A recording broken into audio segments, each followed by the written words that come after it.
दोस्तों, तो आज का मेन टॉपिक है वो है दोस्तों आपका उत्तराखंड के मुख्य आंदोलन। वैसे तो काफी आंदोलन आप लोगों ने सुने होंगे दोस्तों, बट आज का जो मेन टॉपिक है ये हमारे एग्जाम से रिलेटिव है और किस टाइप से इसका इतिहास रहा हुआ है उसकी भी पूरी जानकारियां मैं आपको इसी वीडियोस में देने वाला हूं। तो दोस्तों मैं चंद्र गुआल, स्वागत है आपका आपके अपने यूट्यूब चैनल लर्निंग इंडिया में।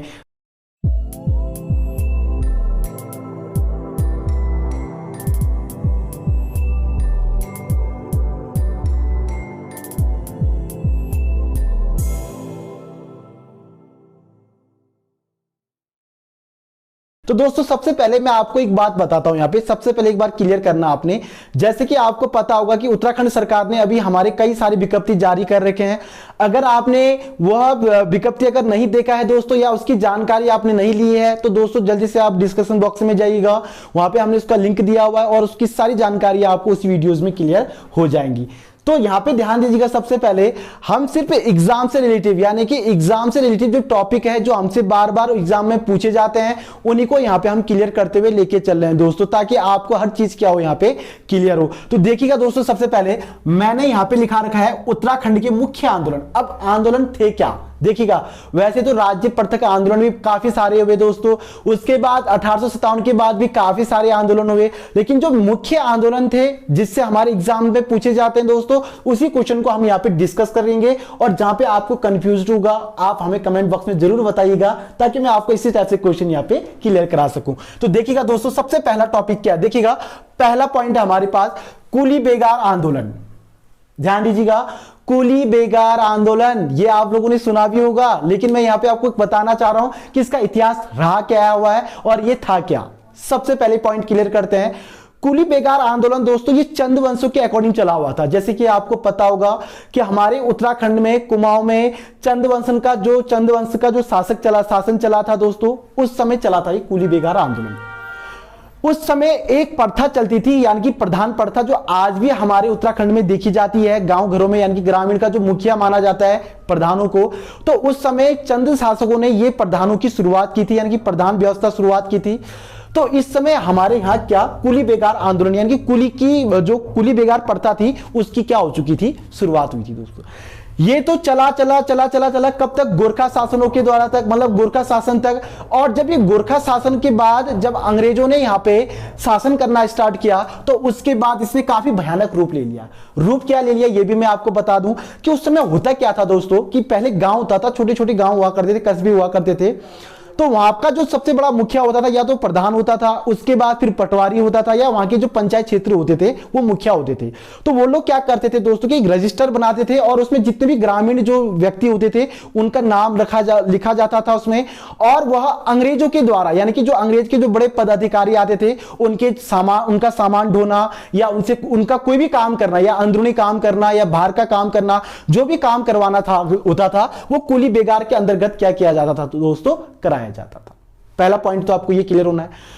उसके बाद ये चलता रहा दोस्तों, ये कुप्रथाएं चलती रही, यानी कि बेगार का कार्य करना। इसमें कोई आपको दिनवारी नहीं दी जाएगी, कोई आपको मंथली सैलरी नहीं दी जाएगी, अदरवाइज कुछ नहीं दिया जाएगा। बट आपको क्या करना है, यहाँ पे व्यर्थ का कार्य करना है और वो भी क्या करना है आपको, बेगार कार्य, यानी कि कुली का बेगार, यानी कि कुली बनना है और वो भी किसका बनना है, बेकार का बनना है। ये पॉइंट आप लोग ध्यान दीजिएगा। अब ये प्रथाएं चलती रही काफी दोस्तों, काफी समय तक चलती रही, लेकिन ध्यान दीजिएगा 13 से 14 जनवरी, ये काफी इंपॉर्टेंट पॉइंट है। 14 जनवरी ध्यान दीजिएगा, 14 जनवरी को आपको पता होगा एक मेला लगता है, ये पॉइंट आपको क्लियर करना है। हमारे उत्तराखंड में एक मेला लगता है दोस्तों मकर संक्रांति का, और मकर संक्रांति का जब मेला लगता है तो कुमाऊं में अलग, गढ़वाल में अलग, हर अलग अलग जगह इसको क्या किया जाता है दोस्तों, अलग रूप से बनाया जाता है। और ये जब मकर संक्रांति का जो समय होता है 14 जनवरी, उसी दिन एक मेला लगता है कुमाऊं में, पता होगा आपको, उत्तरायणी का मेला। ये काफी महत्वपूर्ण है दोस्तों, ये आपसे पूछा भी जाता है। यहाँ पे 2 पॉइंट क्लियर करना है। बागेश्वर में उत्तरायणी का मेला लगता है, यह कब लगता है, मकर संक्रांति के समय। और कौन सी डेट में लगता है, तो ये लगता है दोस्तों 14 जनवरी को। ये पॉइंट क्लियर कीजिएगा। अब 14 जनवरी को यहाँ के जो सबसे बड़े ताकतवर राजा, मतलब एक कह सकते दोस्तों युवा थे जिनका नाम था बद्रीदत्त पांडे। राजा नहीं कहेंगे हम इन्हें, एक काफी एक तंदुरुस्त और सबसे एक कह सकते दोस्तों कि इनको कुमाऊं का शेर भी कहा जाता है और इनको शेर के भांति यानी कि केसरी के भांति इनको मापा जाता था। तो ये क्या थे, एक काफी बुलंद थे और इन्होंने क्या कहा कि भैया अब हम क्या करेंगे, कुली बेगार प्रथा को क्या कर देंगे, पूरी रूप से समाप्त कर देंगे। तो लोग काफी इकट्ठे हुए, काफी लोगों ने सोचा यार ये तो काफी इंपॉर्टेंट बात है कि अगर हम इसका संयोग करते हैं तो हमें एक बढ़िया सा यहां पे क्या मिलेगा, रिजल्ट मिलेगा, जिसके बाद ये कुली बेगार प्रथा क्या हो जाएगी, समाप्त हो जाए। तो यहां पे कुमाऊं के जितने भी यहां पे लोग थे दोस्तों, जितनी भी यहां पे जनता थी, वह सब किसके एक तरफ हो गया, आपके बद्रीदत्त पांडे की तरफ। तो यहां पे बद्रीदत्त पांडे जी ने एक नारा दिया था, कुली बेगार बंद करो। दोस्तों ये पॉइंट बहुत बार पूछा जाता है। बद्रीदत्त पांडे जी ने एक नारा दिया था, कुली बेगार बंद करो, और उसी बेगार को बंद करने के लिए जितने भी हमारे कुमाऊं के जो जमावाड़ा थी दोस्तों, वो हमारे बद्रीदत्त पांडे के बीच में क्या हो गए, लगने लगे। और यहां पे एक खास नाम भी है जिनका नाम है हरगोविंद पंत। दोस्तों ये पॉइंट भी क्लियर कीजिएगा, हरगोविंद पंत ने इनका सपोर्ट किया और 40,000 लोगों के साथ, ध्यान दीजिएगा, उत्तरायणी का मेला 40,000 लोगों के साथ यह सरयू नदी के सामने में पहुंचे। दोस्तों ये पॉइंट क्लियर कीजिएगा, सरयू नदी के सामने पहुंचे और यहां के जितने भी गांव के जो प्रधान थे उन्होंने अपने साथ जितने भी कुली बेगार के रजिस्टर थे दोस्तों, उनको कहां लेके आए, बद्रीदत्त पांडे के पास, और उन्होंने क्या किया, उनको फाड़ा और सरयू नदी में उनको क्या कर दिया, बहा दिया दोस्तों। तो जब इनको बहाया, यानी कि जो ये रजिस्टर बहाया था, ये कब बहाया था, 14 जनवरी 1921 को। और 1921 को जब ये प्रथा दोस्तों समाप्त हुई, तो उस समय हमारे बद्रीदत्त पांडे जी को उत्तराखंड या कह सकते हैं आप लोग कुमाऊं केसरी के नाम से जाना गया, यानी कि कुमाऊं केसरी, यानी कि कुमाऊं का शेर का उपाधि दिया गया दोस्तों उनको, और कुमाऊं केसरी के नाम से किसे जाना गया, बद्रीदत्त पांडे को। तो ये था दोस्तों कुली बेगार आंदोलन। मैंने आपको इसका इतिहास बताया, कैसा लगा आप लोगों को ये भी बताइएगा आप लोग, और कमेंट बॉक्स में तो खासकर आप लोग जरूर बताइएगा कि कैसा आपको ये पॉइंट लगा। और आपको पता होना चाहिए कि कुली बेगार जो प्रथा चली थी, ये चंद राजाओं के साथ चली थी, यानी कि चंद वंश जब चल रहा था कुमाऊं में, तो उस समय से ये प्रथा शुरू हो चुकी थी। मतलब अंग्रेजों ने इसको ज्यादा बढ़ावा दिया और गोरखाओं ने तो बढ़ावा दिया दोस्तों, लेकिन उस समय ज्यादा कारागार नहीं रहा ये, मतलब उस समय बोलने वाले लोग ज्यादा नहीं थे। लेकिन अंग्रेजों के समय हमारे बद्रीदत्त पांडे जी ने, यानी कि बीडी पांडे जी ने इसका बहुत बड़ा समर्थन किया और इसको पूरी रूप से क्या कर दिया, समाप्त कर दिया। तो ये था दोस्तों डेट याद करना है, और जो पॉइंट मैंने आपको बताया ये पॉइंट भी आपने क्या करना है, क्लियर करना है दोस्तों। उसके बाद है चिपको आंदोलन। ध्यान दीजिएगा, चिपको आंदोलन, भाई चिपको आंदोलन पता है आप लोगों को, काफी बच्चों के मुंह में भी, जवान में भी रहता कि भैया चिपको आंदोलन। ध्यान दीजिएगा, काफी इंपॉर्टेंट पॉइंट है ये, और ये आप लोग बचपन से सुनते होंगे, आते होंगे कि ये चिपको आंदोलन है क्या। ये पॉइंट भी क्लियर करते हैं, ये चिपको आंदोलन है क्या। चिपको आंदोलन था क्या दोस्तों, मैं इसको क्लियर करवाता हूं।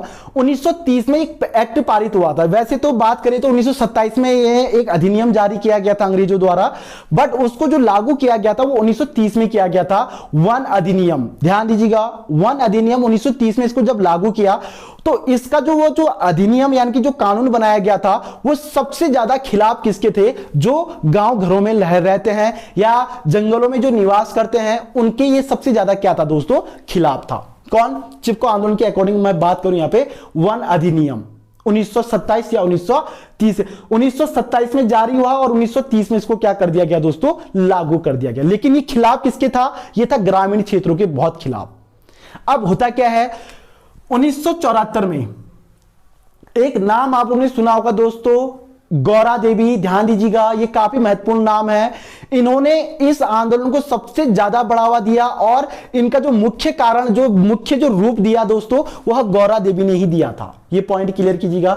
और जब ये चिपको आंदोलन 1974 में चला दोस्तों, इसका रीजन क्या था, यानी कि काफी, चिपको का मतलब है दोस्तों, ध्यान दीजिएगा, कि जो यहाँ के अधिनियम के अकॉर्डिंग जो हमारे सरकारी जो विभाग के जो वन विभाग वाले थे या आईटीसी जो ठेकेदार थे, वह अपने कर्मचारियों को लेकर जंगल की क्या कर रहे थे दोस्तों, ये कटाई शुरू कर रहे थे। ध्यान दीजिएगा, कटाई शुरू कर रहे थे। जब इन्होंने कटाई शुरू की तो दोस्तों आपको पता होगा कि पूरे गांव में अगर ग्रामीणों के लिए सबसे महत्वपूर्ण जगह दोस्तों या सबसे बड़ी जो आमदनी का जो रास्ता होता है वो उनका जंगल होता है दोस्तों। वहां से उनका पेड़ या उनकी लकड़ियां, उनके घास, उनके लिए सब कुछ जो सबसे ज्यादा उनका जो एक दोस्तों सबसे बड़ी जो संपत्ति होती है वो उनकी जंगल की संपत्ति होती है। तो यहां पे इनको क्या कहते हैं, रोकने के लिए जो गौरा देवी के साथ थे, जितने भी वहां पे महिला थे, उन्होंने क्या कर दिया दोस्तों, पेड़ों को गले से लगा लिया, यानी कि पेड़ों में चिपक गए और उन्होंने कहा भैया पेड़ नहीं काटना है, अगर आपको पेड़ काटना तो इससे पहले हमको काटिएगा आप लोग, तब जाके आप लोग पेड़ काटोगे। तो सब लोग गांव वाली जितनी भी महिलाएं थी, उस समय पुरुष को कहीं मीटिंग के अकॉर्डिंग उनको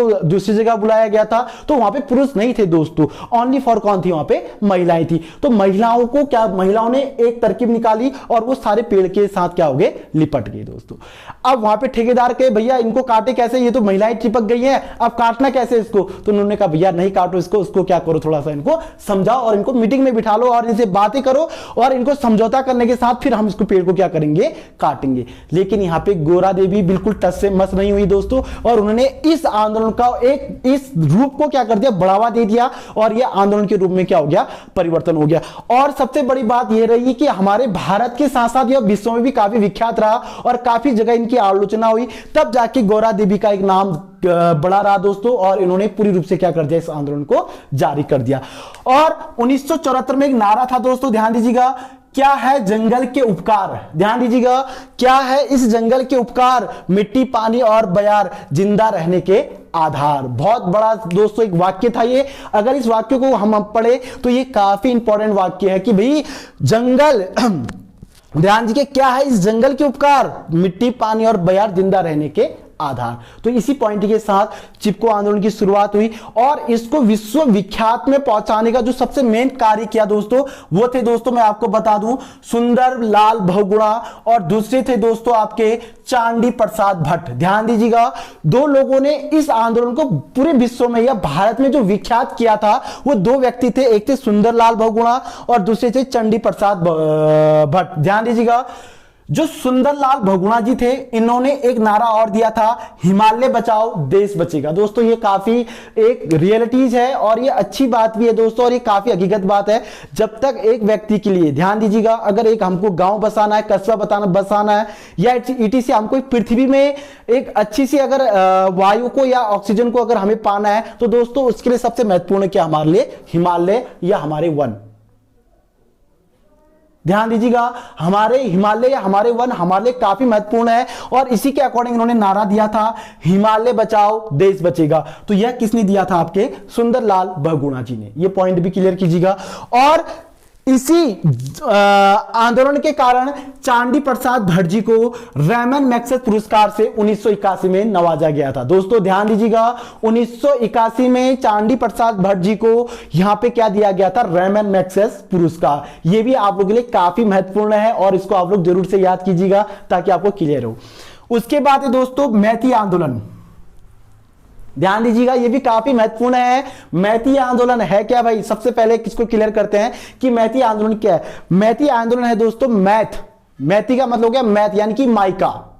आपको पता होगा, अगर मैं आज की डेट की बात करूं कि अगर आज भी अगर हमारे यहां विवाह समारोह होते हैं दोस्तों या विवाह होते हैं, तो यहां पे वधु के रूप में या वर के रूप में क्या किया जाता है, उनके द्वारा एक पेड़ को लगाया जाता है, एक पौधे को बोया जाता है दोस्तों। ये काफी महत्वपूर्ण आंदोलन रहा और सोचा भी नहीं था कि ये इतना बड़ा रूप लेगा, लेकिन इसकी जो शुरुआत हुई थी दोस्तों, ये कब हुई थी, 1996 में। और इसके जो जनक थे वो कौन थे, कल्याण सिंह रावत जी। दोस्तों ये भी काफी महत्वपूर्ण है। इन्होंने एक तरकीब निकाली, इन्होंने कहा कि यार एक जगह हम लोग क्या करते हैं, 4 से 5 पेड़ों को बो देते हैं, लेकिन उसका रिजल्ट क्या रहता है, शून्य रहता है। क्योंकि दोस्तों देखिएगा, एक ही साथ हम 4-5 पेड़ एक ही साथ बोले तो वो क्या करता है दोस्तों, ज्यादा उनका फैलाव नहीं हो पाता है और कुछ समय के बाद वो नष्ट हो जाते हैं या उनका रख रखाव नहीं होने के कारण वो पूरी रूप से क्या हो जाते हैं, नष्ट हो जाते हैं। तो इन्होंने कहा कि भैया ऐसा करते, ग्वालदम एक इंटर कॉलेज है दोस्तों, वहां पे कॉलेजों में इन्होंने क्या किया, कुछ छात्राओं को बुलाया और उनके द्वारा ये काम क्या किया गया दोस्तों, कराया गया।